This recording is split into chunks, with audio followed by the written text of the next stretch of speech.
আসসালামু আলাইকুম রহমতুল্লাহ। সৌদি আরবে ড্রাইভিং ভিসা যারা আসে বা ড্রাইভিংয়ে বেতন কত, প্রায় বেশ কয়েকজন আমাকে কমেন্ট করেছে এবং জানতে চেয়েছে। তো ড্রাইভিং ভিসা যারা আছে সৌদিতে আসে কিংবা যারা কর্মরত রয়েছে, দেখেন ড্রাইভিং ভিসার এক একটি সেক্টরে এক এক রকম বেতন। ওইটা কেউ নিশ্চিত করে বলতে পারবে না, কেউই নিশ্চিত করে বলতে পারবে না।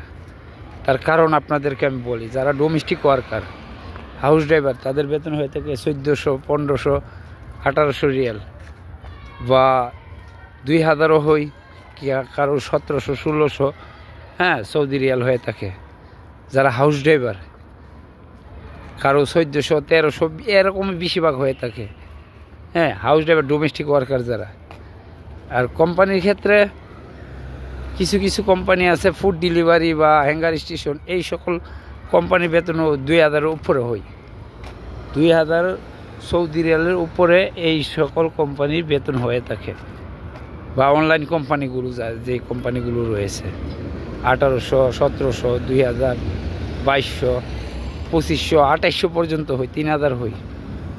এছাড়া ছোটো ছোটো যে কোম্পানিগুলো রয়েছে, যেমন ক্লিনার কোম্পানি, যারা যাত্রী আনা নেওয়া করে, বাস চালায় বা চালায়, তাদের বেতন 1400-1500। বড় বড় যে কোম্পানি, ক্লিনার কোম্পানিগুলো যারা যাত্রী আনা নেওয়া করে বা মানুষদেরকে সাইডে পচাই দেয়, তাদেরও বেতন কিন্তু এরকম। যারা ট্যাক্সি চালায় বা ওভার চালায় এবং যারা হ্যাঙ্গার স্টেশন ভাড়া মারে নিজের আইডি দিয়ে, তারা কিন্তু 3000, 3500, 4000 রিয়াল পর্যন্ত ইনকাম করে। ওইটা হচ্ছে তাদের পার্সোনাল ভিসা, তাদের একামা, তাদের সব কিছু তাদের। তবে কোম্পানির ক্ষেত্রে, কোম্পানি যে যারা আসে তাদের কিন্তু একামাটা কোম্পানি বানিয়ে দিই বা টাকার জায়গায় কোম্পানি দিই, খাবারটা নিজের। আশা করি বুঝতে পারছেন। কিন্তু এই বিষয় নিয়ে অনেকে দেশ থেকে জানতে চাই যে ভাই ড্রাইভিং ভিসার বেতন কত।